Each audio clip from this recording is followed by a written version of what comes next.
बड़ी मुश्किल से 2-3 दिन हुए होंगे रामलाल को आदर्श अध्यापक का पुरस्कार मिले। पुरस्कार मिलने के बाद सब खुश होते हैं, ये जनाब दुखी रहने लगे। किसे पता था कि पुरस्कार उनकी जान पर बनाएगा। अब वे हमारे बीच नहीं रहे। पत्नी पछाड़ खाकर गिर गई। जैसे तैसे उन्हें होश में लाया गया। पत्नी बार बार पुरस्कार को कोसती। एक बार के लिए बाहर उठाकर फेंकना भी चाहा, लेकिन घर के लोगों ने पुरस्कार का तिरस्कार करने से रोक दिया। इस पर पत्नी ने कहा, जब से ये मनहूस पुरस्कार आया तब से वो उखड़े उखड़े से रहते थे। न ठीक से खाते न ठीक से सोते, रह रह कर उठकर बैठ जाते। प्रशंसा पत्र में लिखी एक पंक्ति कि ये पुरस्कार आपके अध्यापन के लिए दिया जा रहा है, उसे बार बार दोहराते, बड़बड़ाते, झल्ला उठते, अजीब सा बर्ताव करते थे। रामलाल के शव के पास से एक पत्र मिला। लिखा था, अनिला की अम्मा, जब से यह पुरस्कार मिला है मुझे बेचैनी सी होने लगी है। मैं कुछ भी हो सकता हूं, किंतु अध्यापक कतई नहीं हो सकता। जब पहली से 5वीं तक के सभी बच्चों को एक ही जगह बैठाकर पढ़ाना पड़ता है, तब मैं अध्यापक नहीं, चरवाहा लगता हूं। जब कोई माता पिता अपने बच्चे की पढ़ाई के बजाय दोपहर की बनी खिचड़ी की शिकायत करता है, तो मुझे रसोइया होने का एहसास होता है।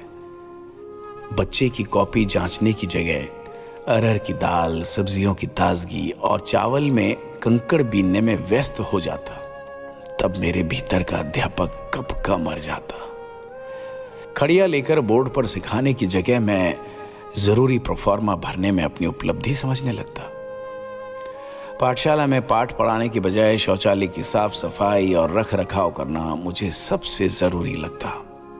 तब मैं सफाई कर्मचारी बन जाता। बच्चों के बनाए चित्र दुनिया को दिखाने की बजाय शौचालय के फोटो गूगल पर अपलोड करते हुए मेरे भीतर का अध्यापक घुट घुट कर मरने लगता। जांच अधिकारी जब बच्चों की पढ़ाई के बजाय शौचालय, रसोई घर की जानकारी मांगते, तब मेरे भीतर का अध्यापक शून्य हो जाता। 25 साल की नौकरी में अध्यापन के सिवाय मैंने सब किया है। मुझे ठीक से याद नहीं कि मैंने आखिरी बार बच्चों को कब पढ़ाया था। पाठशाला में कदम रखने के साथ ही ऑनलाइन बायोमेट्रिक उपस्थिति, छात्रों की उपस्थिति, ऑनलाइन बैंक अकाउंट, ऑनलाइन शौचालय के चित्र अपलोड करने और ये सब न करने पर समाचार पत्रों में अध्यापकों की बर्खास्तगी की खबरों के भय के बीच जमीर को मारकर जिंदगी जीना मेरे लिए भेड़ चाल का हिस्सा हो गया था। सच कहूं तो मेरे भीतर का अध्यापक तो कब का मर चुका था।